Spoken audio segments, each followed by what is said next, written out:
In this video, we're going to go over how to properly collect a melting point for your sample. The first thing you'll want to do is switch on your Digimelt using the back button.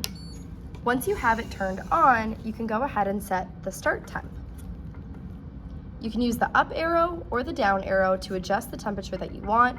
Your lab manual should have guidelines on where to start. The next thing you can set is the ramp rate. This will determine how much the temperature increases. Again, use the up or down arrows to set it. The last thing you'll want to set is the stopping temperature. Again, you can use the arrows to adjust. The stopping temperature should also be outlined in your lab manual. The last thing you'll want to do is go ahead and set it to begin preheating. When it's ready, the green light will appear and you can put your sample in.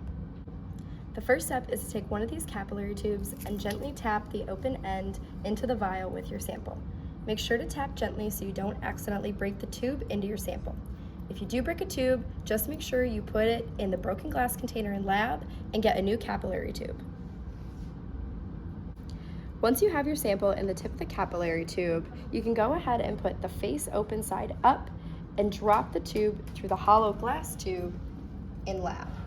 This should allow your sample to fall to the bottom of the capillary. If you have to try more than once, that's okay. Some samples will take longer to get to the bottom than others. You can also use the Digimelt's vibrating feature to get your sample to the bottom of the tube.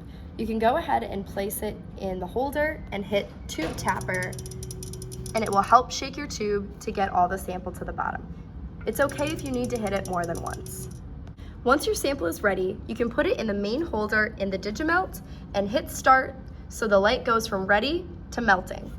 The temperature may take a while to increase, so be patient and make sure you're checking the magnifying glass to see signs of melting.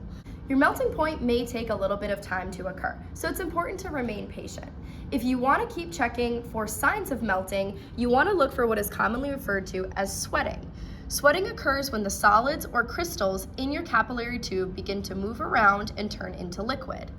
When you're recording your melting point, you want to record it as a range. Include one temperature where sweating begins to occur and you can see the solids slowly moving around and turning to liquid, and your final temperature at which the sample has completely turned to liquid. This will give you a good idea on what your sample could potentially be based on the range.